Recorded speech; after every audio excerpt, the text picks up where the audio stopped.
Bismillahirrahmanirrahim. Page 106, hadis 53 ya. Wa Nabi Yahya Usaid Hudayr radhiyallahu anhu anna rajulan minal ansar. In the turn of the Nabi Yahya Usaid bin Hudayr radhiyallahu anhu anna rajulan minal ansar qala ya Rasulullah ala tasta'miluni kama ista'malta fulanan faqala innakum satalqawna ba'di asaratan fasbiru hatta talqawni 'alal haud muttafaqun alaih.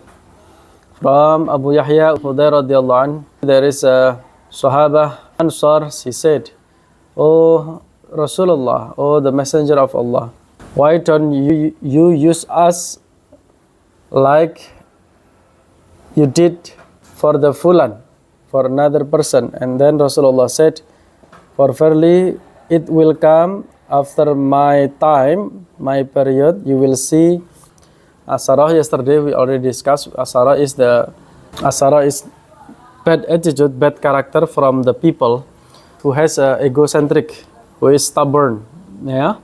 And then Rasulullah said it will come to you, that behavior, and if it does, just be patient until you meet me in the heaven or in the al-haud or the lake atau telaga. Muttafaqun alaih. It means that if we as the Muslim face the challenges like a leader who is dictator and also the people who is very egocentric or arrogant, we must be patient, yeah, because Rasulullah promised to us the reward. We will meet Rasulullah in his haud, in his telaga. It means that a big reward for the people who is patient. And then the next hadith, wa an Nabi Ibrahim Abdullah bin Abi Awfa fi ba'di ayyamihi allati laqiya fiha al-adu intadhara hatta idha malat ash-shams qama fihim faqala ya ayuhan nas la tatamannaw liqa al-adu was'alu Allah al-afiyah fa idha laqitumuhum fasbiru wa'lamu annal jannata tahta dhilalis suyuf. Thumma qala an-nabi sallallahu alaihi wasallam Allahu munzilul kitabi wa mujriyas sahab wa hazimil ahzab ahzimhum wansurna alaih. Muttafaqun alaih wa billahi at-taufiq. From Abu Ibrahim Abdullah bin Abi Awfa radhiyallahu anhu, Rasulullah sallallahu alaihi wasallam said in his some of the battle days, hari-hari peperangannya, menunggu musuh, ya, he waited for the enemy until the sun sets, and then he stood up in the middle of Sahabah, and Rasulullah said, "O people, janganlah kamu mengharap bertemu musuh. Do not expect to meet your enemy. Ask to Allah for your safety. Maka apabila kamu bertemu mereka, maka bersabarlah. If you meet your enemy, be patient. Don't get emotional. And then you must know that the heaven is under the sword, or di bawah bayang pedang." There are some lessons from this hadith. The first, we do not expect to meet our enemy. It means that do not seek any battle, do not seek any fight, or even the balas dendam, ya. It means that we as the Muslim must seek a peace. Harus cari yang damai. Jangan berharap gelut dan sebagainya. And then we must ask to Allah for our safety. Minta Allah keselamatan and also the health and wealth. And then if we meet someone who we dislike him, maybe our rival, our enemy, you must be patient. Don't get too emotional.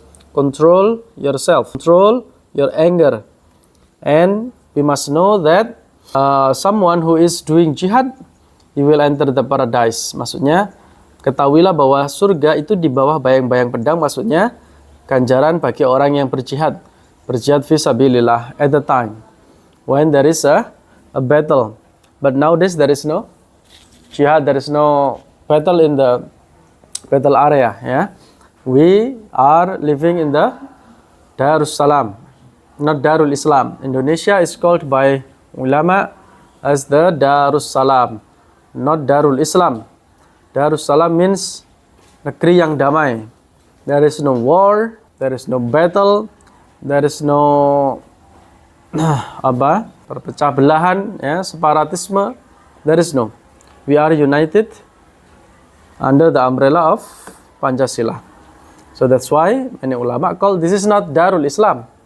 Bukan negara Islam, tapi negara damai, Darussalam. Paham tuh? Nah, it is like the term of why it is called by rukun Islam, not rukun Muslim.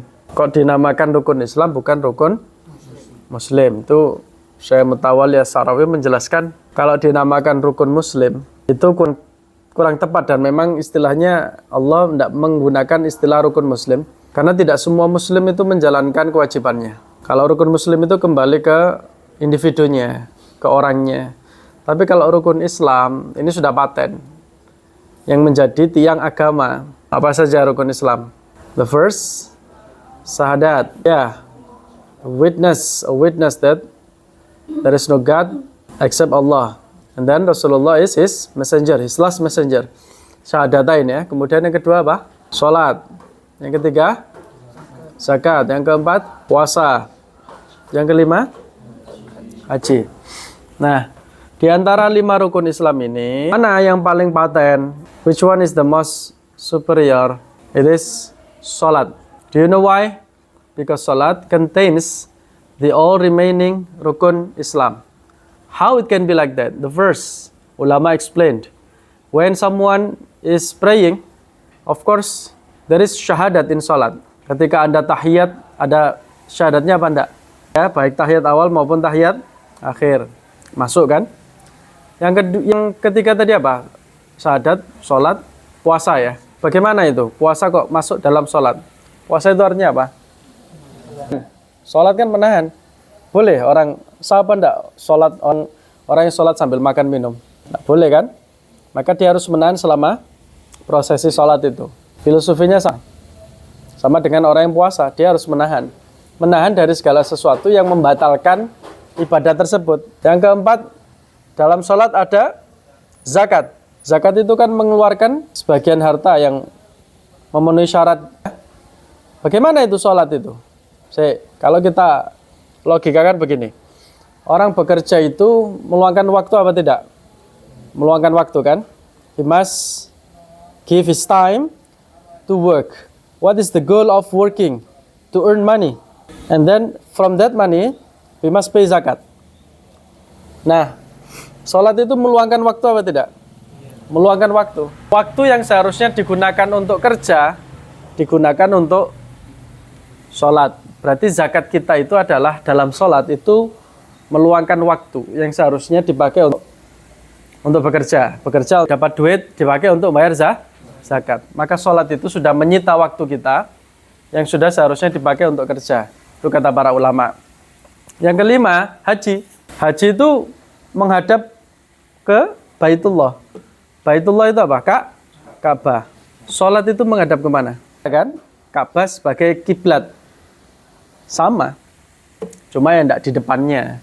Tapi semua umat Islam di seluruh dunia itu sholat kan menghadap kiblat, yang jadi patokan panjeran adalah Ka'bah. Paham tuh? Sholat. Maka tidak dikatakan Muslim kalau dia tidak sholat. Apakah setiap orang pasti melaksanakan haji? Tidak kan? Kalau dia tidak mampu. Apakah setiap orang pasti melaksanakan puasa? Tidak kan? Bagi orang yang hamil, orang yang menyusui, orang yang jompo tua, orang yang sakit, orang yang bekerja. Tapi kalau sholat sudah pasti. Apakah setiap orang zakat? Tidak kan? Belum tentu kan? Kalau dia tidak memenuhi syarat. Tapi setiap muslim itu harus melaksanakan sholat. Makanya terus kemudian dikatakan, Anda juga tahu, as-sholatu imadud. Sholat itu tiangnya agama. Bukan puasa, bukan zakat, bukan haji. Karena kalau tidak ada tiang itu tadi, penyangga. Roboh sebuah bangunan. Jadi yang coba jawab, amal yang pertama kali dihisab apa di akhirat? Sholat. Wasiatnya Rasulullah ketika sebelum wafat atau ketika haji wada apa? Jaga sholat. Saking istimewanya Isra dan Mi'raj, Rasulullah dapat perintah apa langsung dari Allah? Sholat. Bahkan di dalam Al-Quran, inna sholata tanha anil fasya wal munkar. Itu indikator. Indikator orang kalau bisa mencegah dirinya dari kemungkaran, kekejian, berarti itu indikator kualitas sholatnya bagus. Kalau belum, masih bermaksiat, masih melakukan kekejian, ya berarti sholatnya memang belum betul-betul berkualitas. Sholatnya belum bisa menjadi pencegah dia. Ya, Nah, itu rukun Islam, bukan dinamakan rukun. Oke. Kemudian sudah selesai. Sekarang kita masuk kepada bab 4. Jujur dan benar, atau disebut dengan as-sidqu. As-sidqu. Ini kalau dalam konteks kenabian, as-sidqu, sidik itu adalah sifat wajib. Manusia diminta untuk meneladani dan meniru salah satu sifat mulia yang wajib dimiliki para nabi, yakni sidik itu jujur dan benar. Jujur or honesty is something very rare in nowadays, ya. Many people avoid honesty. It means that he lies to save his career, for example, to save himself for any sanction or any danger or any punishment. So that's why he is lying. Ini sesuatu yang harus kita perhatikan, kejujuran. Kenapa? Karena yang pertama Allah Subhanahu wa taala berfirman, ya ayyuhalladzina amanu taqullaha wa kunu ma'as-shadiqin. At-Taubah. Oh believer, fear to Allah. Bertakwalah kepada Allah and be with righteous person. Righteous person. Jadi right itu benar, tapi kalau bertakwa atau jujur itu righteous. Gimana tulisannya? Dalam bahasa Inggris, Quran yang diinggriskan itu righteous. Ada di sini. Biasanya kalau ini berbudi, bermoral, righteous tulisannya. Saya kirim di grup ini ya. Ais 6 ya, Nakoba 6. That's the vocab. Mana ini? What is the group? Grupnya kok banyak sekali ini. You can see that. I will send. Okay. Did you see? Okay, sudah dibuka. Righteous. Kata sifat ya. Berbudi atau budiman. My husband is righteous man. Suamiku adalah pria yang budiman. Sinonimnya. Nah, ini yang penting, sinonim ini. Blameless. Blameless itu dari kata blame ya. Ethical, dia beretika. Fair, good, honest. Nah, itu honest. Jujur tadi. Honorable, mulia. Just. Apa artinya just? Jujur, adil ya toh? Dari kata justice ya. Moral, pure, upright. Bisa juga dia sebagai, kalau kata benda, orang yang berbudi. Tapi kalau kata benda nounnya ini kalau tidak salah ya, righteousness, ada ness-nya. Righteousness. Ternyata kata right itu, apa istilahnya, padanannya banyak sekali itu. Right wing, fraksi kanan atau sayap kanan. Right on, liberal. Apa istilah itu? Right way, segera. Right and left. Apa artinya? Right and left. Ini diam ini. Di semua sisi. Dimanapun. You can say right and left. Di semua sisi atau dimanapun. Ada lagi ini. Right thinking. Right thinking. Berpikir rasional. Dan seterusnya. Mengubah ukuran agar lebih optimal. Right size. Right size. Oke ya, jadi itu righteous itu artinya apa? Budiman atau jujur boleh. Atau dia itu bermoral, beretika. Oh, the believer, wahai orang yang beriman, fear to Allah and be with righteous people. At-Taubah. Kemudian ayat yang lain Allah Subhanahu wa taala berfirman was-shadiqina was-shadiqat. Laki dan perempuan yang benar. Ya, nek jujur itu pasti benar dan sebaliknya. And then Allah Subhanahu wa taala berfirman, tetapi jikalau mereka benar imannya terhadap Allah, niscaya yang demikian itu lebih baik darinya. Oke, sekarang hadisnya ke-55. Saudari, can you read Arabnya? Yang lain menyimak ya. Bismillahirrahmanirrahim. Ani bani Mas'ud radhiyallahu anhu anin Nabi sallallahu alaihi wasallam qala inna sidqa. Itu kan ada tasydid Ustaz ya. Harokatnya di mana? Atas apa bawah? Nah, itu bacanya i kasrah. Innas sidqa yal birri wa innal birra yahdi ilal jannah. Wa innar rajula la yasduku hatta yuktaba indallahi siddiqan. Wa innal kadhiba yahdi ilal fujuri. Innal fujura yahdi ilan nar. Wa innar rajula la yaqdibu hatta yuktaba indallahi muttafaqun alaih. The first from Abi Mas'ud radhiyallahu anhu from Rasulullah sallallahu alaihi wasallam, he said, for verily the truth shows us to the kindness, and the kindness shows us atau will lead us to the heaven. And for verily someone who is honest, who is always doing honesty, he will be written in the sight of Allah Subhanahu wa taala as siddiq, orang yang selalu berlaku jujur baik perkataan maupun perbuatan. Itu ditulis di sisi Allah, oh orang ini siddiq, orang ini jujur. Kalau anda istiqomah, konsisten terhadap sebuah nilai kejujuran, itu orang tersebut ditulis di sisi Allah apa? Siddiq. He is honest, truthful person. Dia bisa dipercaya. Nah, itu nanti menunjukkan ke jalan surga. Dan sesungguhnya dusta, kedustaan, apa bahasa Arabnya dusta itu? Dusta ya, dishonest ya, bohong itu. Selain itu apa? Ada lagi enggak? Dusta, lie, atau gini, falsehood, apa? Falsehood. For verily the falsehood atau lie will lead him to the hell, to the Jahannam, and he is written in the sight of Allah as kadzab, pembohong. Oh, orang ini selalu dikit-dikit bohong, dikit dusta, dikit menipu. Itu ditulis di sisi Allah, orang ini distempel pendusta. Dulu ada orang zamannya Rasulullah yang ngaku-ngaku nabi ya, namanya Musailamah. Gelarnya itu apa? Al-Kadzab.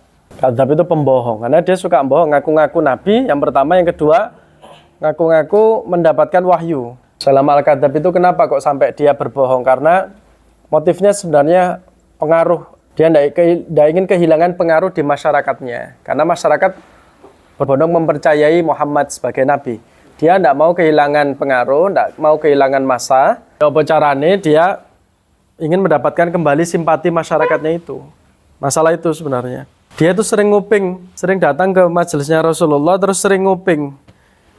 Hari ini ada wahyu apa ya Muhammad itu? Nanti dia nyuri pendengaran, setelah itu dia pulang ke warganya, ke kampungnya sana, terus dia niru memodifikasi ayat-ayat yang disampaikan oleh Rasulullah di tengah-tengah sahabat. Jadinya ya lucu. Contohnya surat Al-Fil ya, diganti sama dia Al-Fil, wa ma adraka mal fil, khurtawil, jismuhu kabir, umpama gajah. Tahukah kamu apa itu gajah?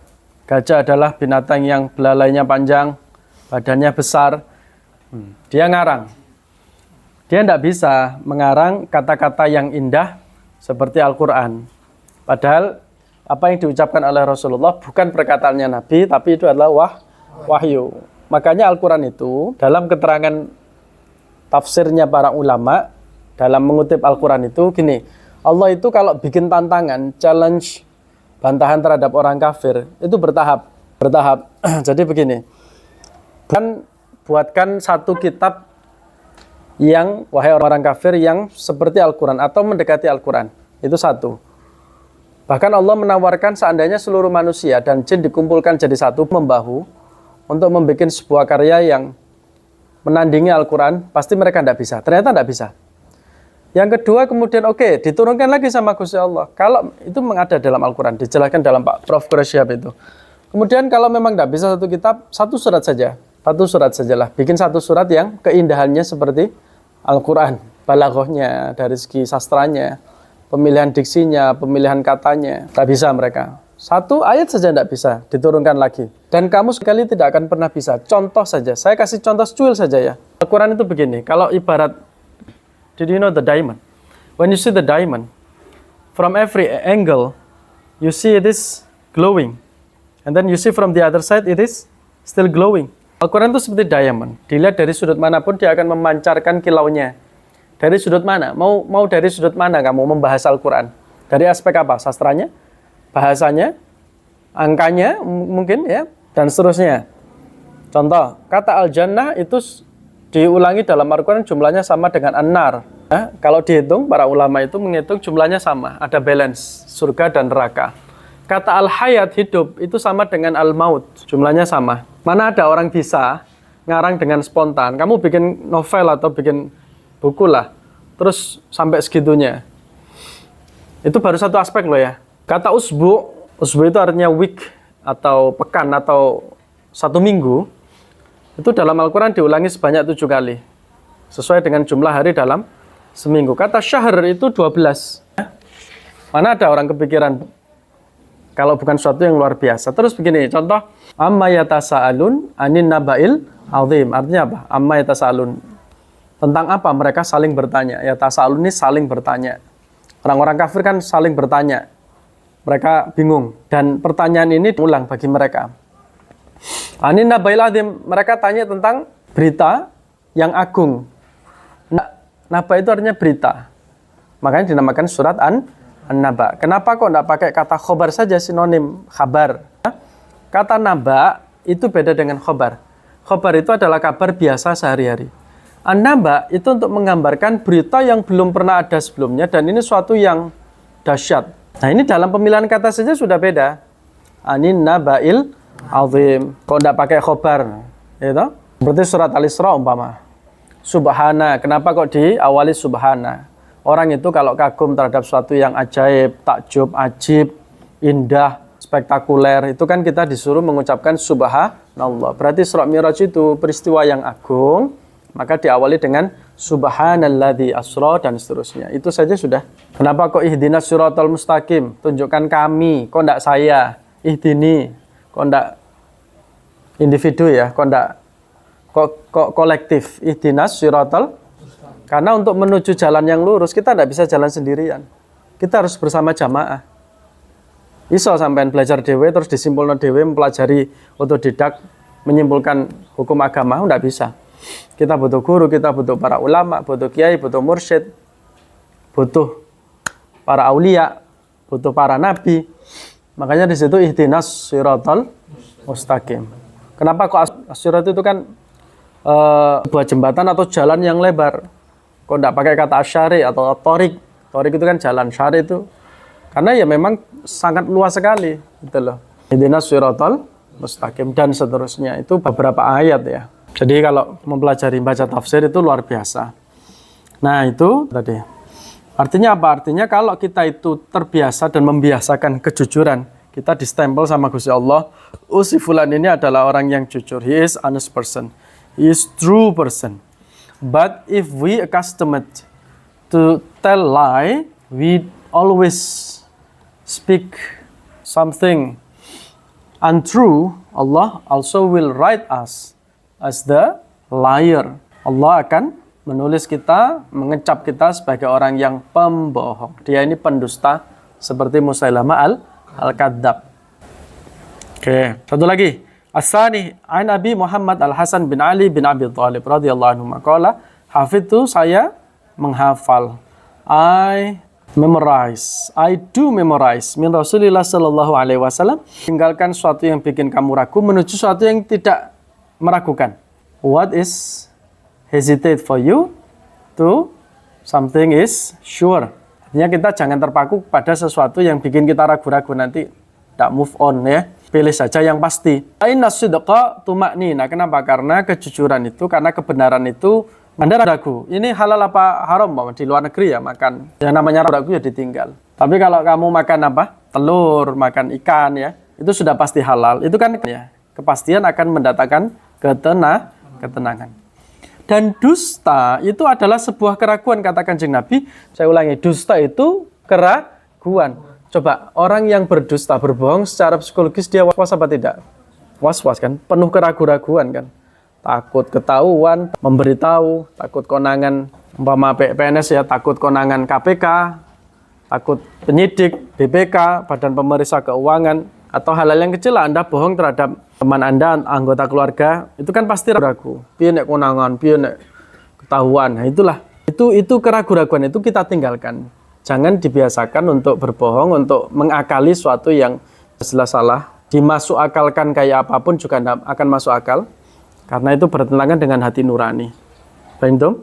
Tapi kalau orang itu lurus, jujur, tenang. Dia mendatangkan tumakninah, dia mendatangkan sakinah dalam hatinya.